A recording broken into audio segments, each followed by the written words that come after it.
ഈ വശ്യവുമായി ബന്ധപ്പെട്ട ഇന്റർവ്യൂസ് ഒക്കെ നമ്പർ ചോദിച്ചു വിളിക്കും. ഞാൻ എന്തായാലും കാര്യം ചോദിക്കാറുണ്ട്. കാര്യം പെൺകുട്ടികളാണ് ഒരുപാട് എൻക്വയറി ചെയ്യുന്നത് ഈ ഏത് ക്രിസ്റ്റലാണ് വേണ്ടത്. അപ്പൊ നമ്മള് കൂടുതലും വിട്ടുപോയ കാമുക തിരിച്ചു വരണം. ഭർത്താവ് വിഷയക്കുറവ്. ഭർത്താവ് പോയാലും സത്യം പറഞ്ഞ അവർക്ക് ഇതിന്റെ ഒരു ഇതല്ല. പക്ഷെ ഇനി കിട്ടില്ല പോയി എന്ന് കാർഡ് നോക്കി അറിയാൻ പറ്റും ഇവര് വീണ്ടും ഒന്നിക്കും. ടീനേജേഴ്സിന് തീർച്ചയായും നമ്മൾ ചെയ്തു കൊടുക്കുന്നുണ്ട്. വേറൊരു ജീവിതം കൂടെ അവിടെ ലവ് ഡോക്ടർ കൂടിയാണ്. അതാണ് നമ്മളെ ഇവിടേക്ക് എത്തിച്ച ഒരു ഇതൊക്കെ ഒഴിവാക്കി തരാമോന്ന് ചോദിച്ചാലും ഒഴിവാക്കി തരാനെ വിളിക്കുക. അവര് പറയുന്ന സൈക്കോളജിസ്റ്റ് ആണ് ആക്ച്വലി. ഈ ഒഴിവാക്കാൻ ഏറ്റവും കൂടുതൽ വിളിക്കുന്ന സ്ത്രീകളാണ്. ആ സ്ത്രീകളാണ് ഏറ്റവും കൂടുതൽ ചീറ്റ് ചെയ്യപ്പെടുന്നത്. പക്ഷെ അതിന് ഒരുപാട് പേര് എങ്കിലും ഒന്ന് സ്വന്തം വൈഫായിരിക്കാം പോയിട്ടുണ്ടാവുക. അപ്പൊ അവർക്ക് കാലഘട്ടത്തിൽ ഒരു മാറ്റം. ഒരുപാട് കഥകൾ നമ്മൾ കേൾക്കുന്നു. ഭാര്യ ഇപ്പൊ കാമുകരുടെ പോയാലും ഭർത്താവ് ക്ഷമിക്കുക. അവര് പറയുന്നത് മക്കളുണ്ടാവുമല്ലോ അവർക്ക്. ഈ ഒരു ഘട്ടമാകുമ്പോഴേക്കും മക്കളൊക്കെ ഉണ്ട്. മക്കളെങ്കിലും ആലോചിച്ചിട്ട് രീതികളെ മാറിയല്ലോ. അതെ അതെ വാലന്റൈൻസ് ഡേയിലൊക്കെ ഓരോ റൂമുകളെല്ലാം ഫില്ലായിരുന്നു. അതെ അതെ രീതികൾ മാറി പോകുന്നു. പക്ഷെ ഇതില് ആൺകുട്ടികളാണ് ഏറ്റവും കൂടുതൽ ഇത് ബാധിക്കപ്പെടുന്നത്. ആണുങ്ങൾക്ക് അറിയാൻ പാടില്ല. എന്റെ മുമ്പിൽ ഒരുപാട് ആണുങ്ങൾ പൊട്ടിക്കരഞ്ഞിട്ടുള്ള സംഭവങ്ങളുണ്ട്. അതായത് ആൺകുട്ടിക്ക് ഒരാൾ നഷ്ടപ്പെട്ട പുതിയൊരാളെ കിട്ടാനോ അല്ലെങ്കിൽ ഒരു പുതിയൊരു സർക്കിൾ ഉണ്ടാവാനോ ഒക്കെ പാടാം.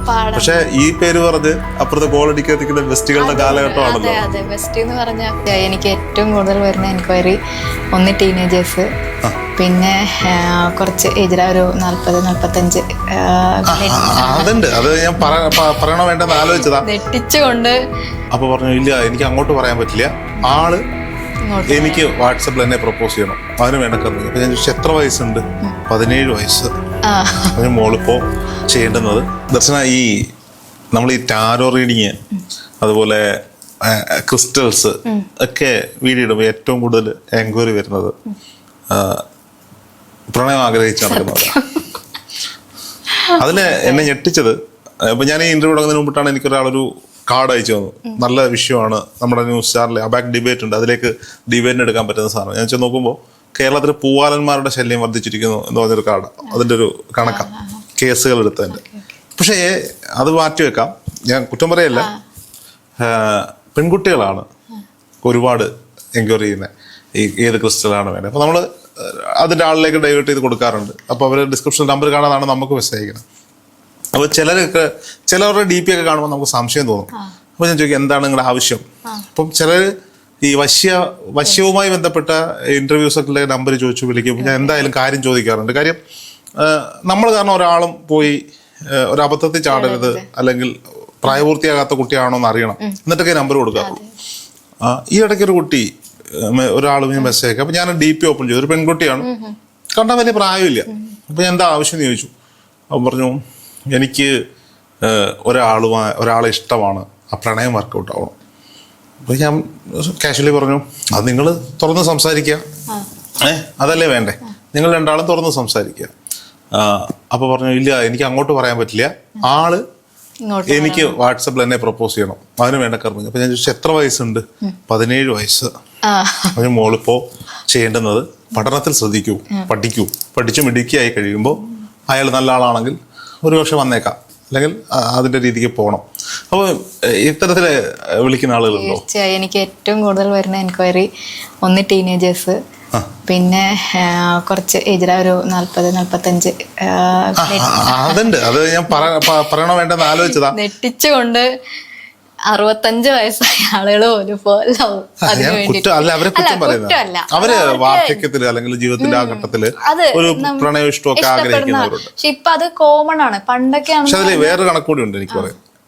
ഈ പ്രായത്തിൽ കൂടി വിളിക്കുന്നവരിൽ ഈ ഹിന്ദുക്കളെക്കാൾ കൂടുതൽ അന്യമതസ്ഥരായിട്ടുള്ള ഹൈന്ദവരല്ലാത്തവരും വിളിക്കുന്നുണ്ട്. അവരെല്ലാം ഇതിൽ വിശ്വസിക്കുന്നുണ്ട് എന്നുള്ളതാണ്. അതെ, അങ്ങനെ എനിക്ക് കൂടുതലും വരുന്ന റിലേഷൻഷിപ്പാണ്. ഹീലിംഗിനാണെങ്കിലും അതെ ടാരോയ്ക്കാണെങ്കിലും ഏറ്റവും കൂടുതൽ വരുന്നത് റിലേഷൻഷിപ്പ്. കൂടുതലും വിട്ടുപോയ കാമുക തിരിച്ചു വരണം.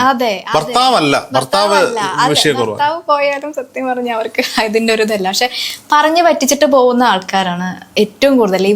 ഇവരുടെ കൂടെ ഉണ്ടാവുമ്പോൾ പലതരം വാഗ്ദാനങ്ങൾ കൊടുക്കും. അങ്ങനെയാണ് കൂടുതൽ കൂടെ ഉണ്ടാവും, ചാവുന്നവരെ ഉണ്ടാവും, പിന്നെ എല്ലാം കൊണ്ട് നിങ്ങളെ നോക്കാം, ഫിനാൻഷ്യലി എല്ലാം വാക്കുകൾ കൊടുക്കും.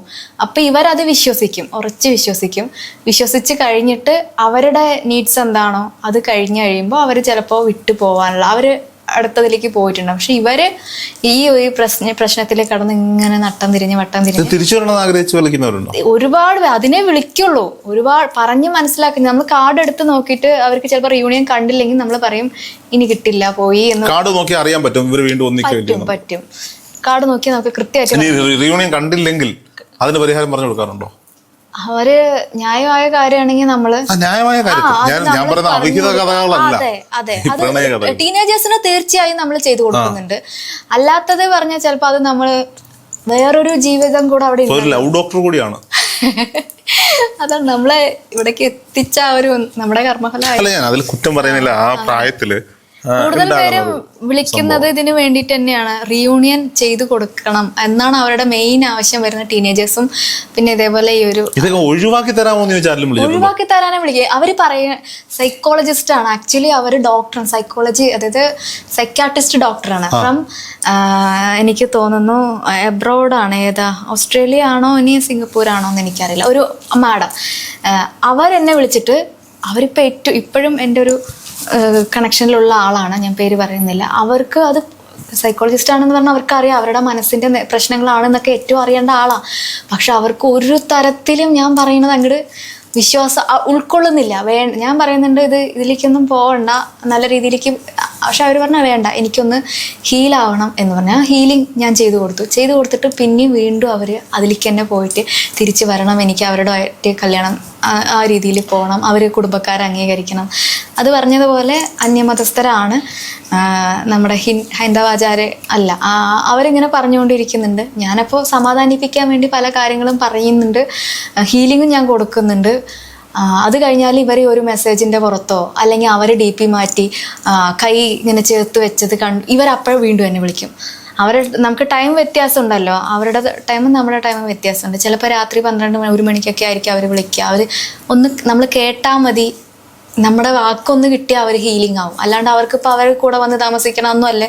നമ്മളൊരു ആശ്വാസ വാക്ക് കൊടുക്കുന്നത് അവർക്ക് ഏറ്റവും ഈ ഒഴിവാക്കാൻ ഏറ്റവും കൂടുതൽ വിളിക്കുന്ന സ്ത്രീകളാണ്. ആ സ്ത്രീകളും രണ്ടുപേരുണ്ട്, പുരുഷന്മാരും ഉണ്ട്. നമ്മൾ വിചാരിക്കുക, എൻ്റെ ആദ്യത്തെ മുൻപത്തെ വിചാരം എന്ന് പറഞ്ഞിട്ടുണ്ടെങ്കിൽ സ്ത്രീകളാണ് ഏറ്റവും കൂടുതൽ ചീറ്റ് ചെയ്യപ്പെടുന്നത്. പക്ഷെ അതിന് ഒരുപാട് പേര് എങ്ങനെയെങ്കിലും എനിക്കൊന്ന് അവരെ മറക്കണം എന്ന് പറഞ്ഞിട്ട്, അല്ലെങ്കിൽ നല്ലൊരു ഒരു ഫ്രണ്ട്ഷിപ്പ് എങ്കിലും ആയാൽ മതി, എനിക്കിത് ഈ വേദന കൊണ്ടു നടക്കാൻ വയ്യ എന്നൊക്കെ പറഞ്ഞ് ഒരുപാട് ചേട്ടന്മാരെ ആ ഭാഗത്തു നിന്നൊക്കെ വിളിക്കുന്നുണ്ട്.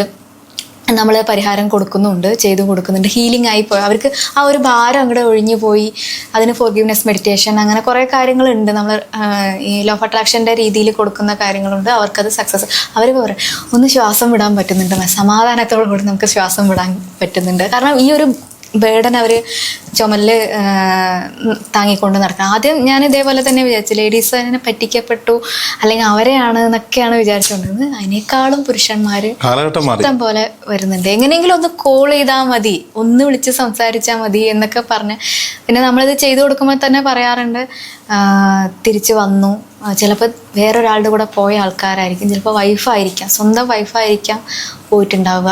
അപ്പൊ അവർക്ക് കാലഘട്ടത്തിൽ ഒരു മാറ്റം. ഒരുപാട് കഥകൾ നമ്മൾ കേൾക്കുന്നു, ഭാര്യ ഇപ്പോൾ കാമുകനോട് പോയാലും ഭർത്താവ് ക്ഷമിക്കുക. അവര് പറയുന്നത് മക്കളുണ്ടാവുമല്ലോ അവർക്ക്. ഈ ഒരു ഘട്ടമാകുമ്പോഴേക്കും മക്കളൊക്കെ ഉണ്ട്, മക്കളെങ്കിലും ആലോചിച്ചിട്ട് അവർ തിരിച്ചു വന്നെങ്കിൽ. കാരണം ഇവരുടെ ഫാമിലി കാര്യങ്ങൾ ഭർത്താവിനെ ഒരിക്കലും അവർ പറയൂല.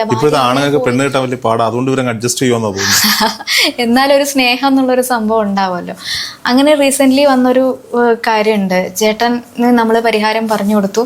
അദ്ദേഹത്തിന് ഒരു വശീകരണ യന്ത്രമാണ് കൊടുത്തിട്ടുണ്ടായിരുന്നത്. യന്ത്രം അവരുടെ പോസ്റ്റ് ഓഫീസിൽ എത്തി എന്ന് പറഞ്ഞാൽ തന്നെ ആ ചേച്ചി ബ്ലോക്ക് മാറ്റി വിളിച്ചു കഴിഞ്ഞു. അപ്പം തന്നെ പറഞ്ഞു, മാഡം അടിമാലി എത്തി എന്ന് പറയുമ്പോഴേക്കും തന്നെ കോള് വന്നു കേട്ടോ പറഞ്ഞു. പിന്നെ അത് കഴിഞ്ഞ് ഒരാഴ്ചത്തോളം ഒരു ഇതുണ്ടായിരുന്നില്ല. പിന്നെ ഒരു എലസൊക്കെ കെട്ടി അത് ശരിയായി. അത് കഴിഞ്ഞ് വേറൊരു കർമ്മദോഷം അദ്ദേഹവും അവരുമായിട്ട് ഉണ്ട്.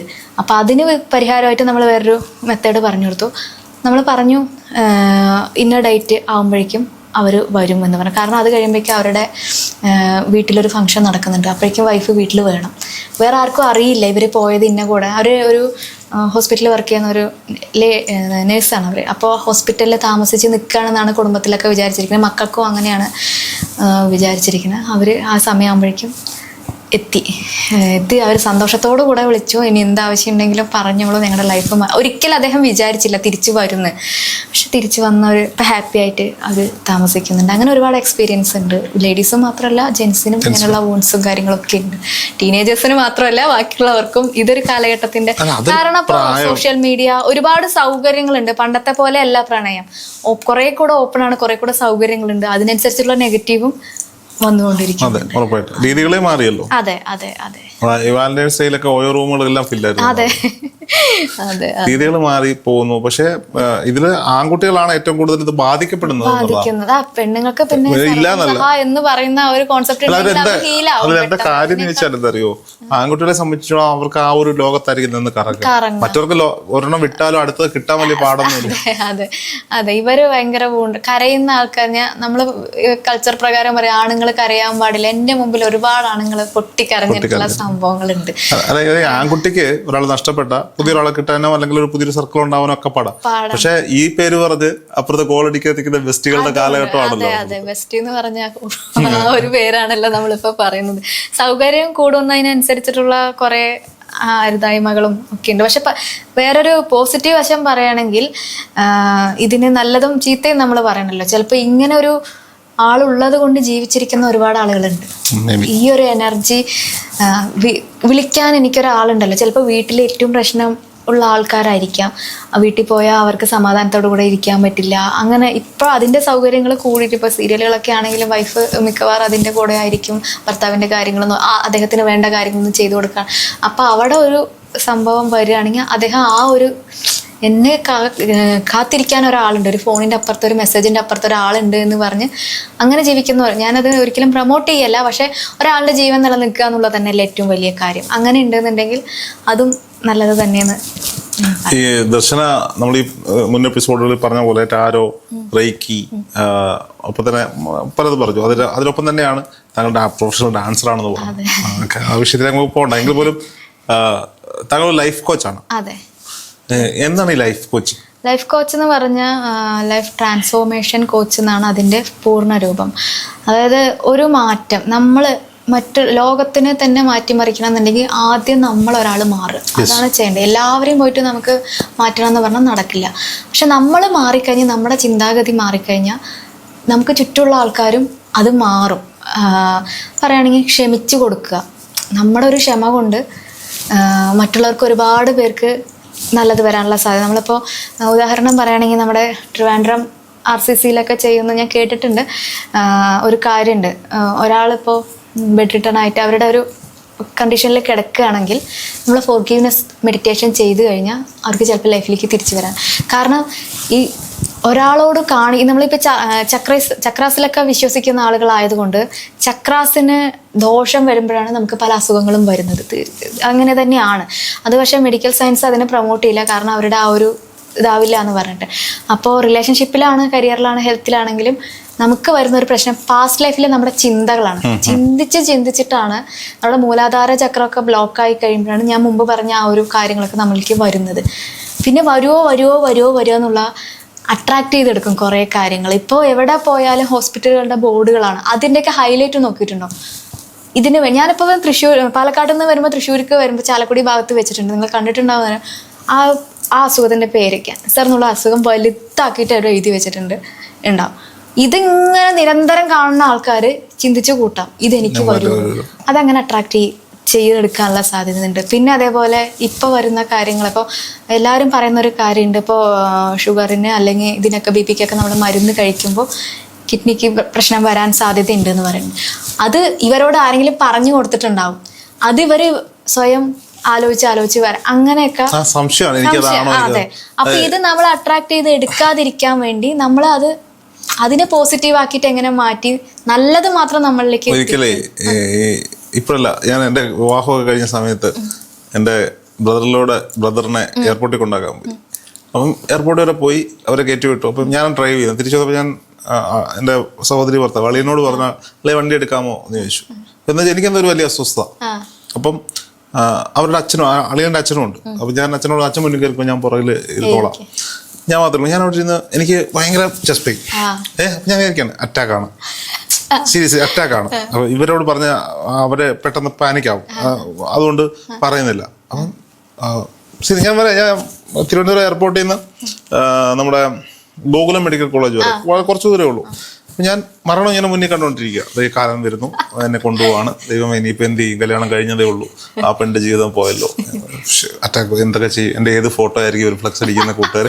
സീരിയസ്ലി ഇങ്ങനെയൊക്കെയാണ് നമ്മൾ ചിന്തിക്കുന്നത്. അപ്പം ഇവിടെ എത്താറായപ്പോൾ ഞാൻ പറഞ്ഞ അളിയ ഗോകുലം മെഡിക്കൽ കോളേജിലോട്ട് കയറാം. പുള്ളിയോട് പറയാം, കാര്യം ഞാൻ പറയുന്നില്ല. അപ്പൊ പുള്ളി കാണുന്നില്ലല്ലോ, ഞാൻ പുറകിൽ കിടക്കുക. എന്താ പറ്റി? ഞാൻ എൻ്റെ നാട്ടിലുള്ള ഒരാൾ അവിടെ കിടക്കുന്നത്, എനിക്ക് അവരൊന്ന് കാണണം. അപ്പൊ നേരെ വണ്ടി പാർക്കിംഗ് ഞാൻ ആ എമർജൻസിയുടെ മുമ്പിലൊന്ന് നിർത്തിയിട്ട് പാർക്കിങ്ങിലോട്ട് ആക്കാമോ? അപ്പൊ പുള്ളി കണക്കൂട്ടത്ത് പാർക്കിങ്ങിൽ ഇട്ടിട്ട് നടന്നു വരാം. എന്ത് പറ്റി? ഞാൻ അല്ല, ഞാൻ പോയിട്ട് പെട്ടെന്ന് വരാം, ഞങ്ങൾ വരണ്ടേ? വേണ്ട. നേരെ എമർജൻസിയുടെ മുന്നിൽ വണ്ടി കൊണ്ട് നിർത്തി. പുള്ളി നമ്മളെ പൈ ചെയ്തില്ല, വണ്ടി എടുത്ത് പോയി. ഞാൻ നേരെ ഓടി അകത്തി എന്നിട്ട് പറഞ്ഞു, അവിടെ ഡ്യൂട്ടി ഡോക്ടർ നേഴ്സ് വന്നോട്, ഭയങ്കര നെഞ്ചുവേദന, ഭയങ്കര പ്രശ്നമാണ്. ഇവര് നേരെ, അപ്പം ഭയങ്കര നെഞ്ചുവേദനയാണ് എനിക്ക്. ഇവര് നേരെ തന്നെ അവിടെ ഒബ്സർവേഷൻ റൂമിലേക്ക് കയറ്റി, ടീഷർട്ട് ആയിരുന്നിട്ട് ഇതൊക്കെ കഴിച്ചു, ECG മെഷീനൊക്കെ പിടിപ്പിച്ചു. ECG ഒക്കെ എടുത്തിട്ട് പുള്ളി തിരിച്ചു വന്നിട്ട് ഒരു പ്രശ്നമില്ല, 100 രൂപയുടെ ഒരു ബില്ല് ECG എടുത്തിട്ട് അടച്ചിട്ട് പോ. അപ്പൊ എന്റെ വേദനയും പോയി. സീരിയസ്ലി എന്താന്ന് വെച്ചാൽ അതിന് 2 ദിവസം മുമ്പ് ആർക്കും അറ്റാക്ക് വന്ന കഥ നമ്മൾ കേട്ടിട്ടുണ്ട്. അതിങ്ങനെ മനസ്സിൽ കിടന്ന് എനിക്കും വരുമോ എന്നുള്ള തോന്നലിൽ നിന്ന് അപ്പം വീട്ടില് ഫാദറിന് അറ്റാക്ക് കഴിഞ്ഞ് ബൈപ്പാസ് കഴിഞ്ഞാണ്.